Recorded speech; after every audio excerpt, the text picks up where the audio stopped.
السلام عليكم. لا تنسوا الإعجاب بالفيديو والاشتراك في القناة تشجيعا لنا لنستمر بنشر المزيد إن شاء الله.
In late 2017, the world will await the results of a radical and controversial operation. Italian neurosurgeon Dr. Sergio Canavero, seen by many as a maverick, is set to attempt the world's first human head transplant. A body transplant or a head transplant is a true first in medical care. Whether it can be performed successfully remains to be seen. Oh, Valerie, hi. But the surgeon has found a participant willing to take the risk. A Russian man with a chronic and progressive neuromuscular problem has been considered to be the likely candidate for the recipient of the body transplant. Valery Spiridonov is wheelchair-bound and his degenerative disease is terminal. 90% is the chance that Valerie stands to survive the operation. 150 doctors and nurses would be involved in an operation that could take up to 36 hours to complete. The proposition involves maintaining the blood supply around the donor body, but also critically maintaining the blood supply to the recipient's head so that the recipient does not suffer a terrible stroke or brain death. To maximise the length of time that the blood supply can be interrupted, the recipient and the donor body will both be cooled to significantly subnormal temperatures to around 17 degrees or so.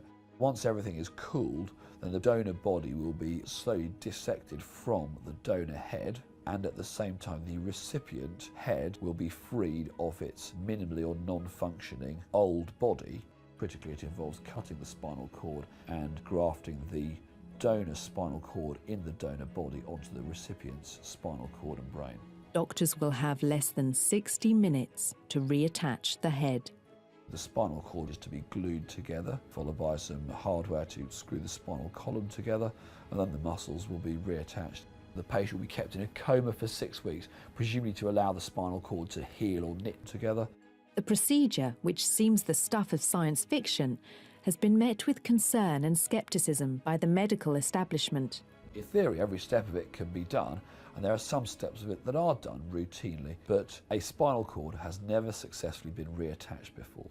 Once the spinal cord is cut and repaired, it will not function, and we know that from extensive scientific studies and medical studies. There is an inevitability that the recipient will wake up unable to move the arms, legs, or any of the organs of the grafted body. So they will be unable to breathe and would subsequently die. And there are other questions about the ethics of the operation. there is a concern about the use of a donor body, which would normally be used for harvesting organs, being used on a project where there is very little medical or scientific evidence to support its use. Dr. Canavero believes the transplant could be the key to everlasting life. His controversial plans will be watched with fascination by professionals and public alike in 2017. This is going to be a big talking point because it captures the public imagination and it is a fascinating medical procedure to devise and to contemplate. Will it be a medical success? No. But I'm happy to be proved wrong.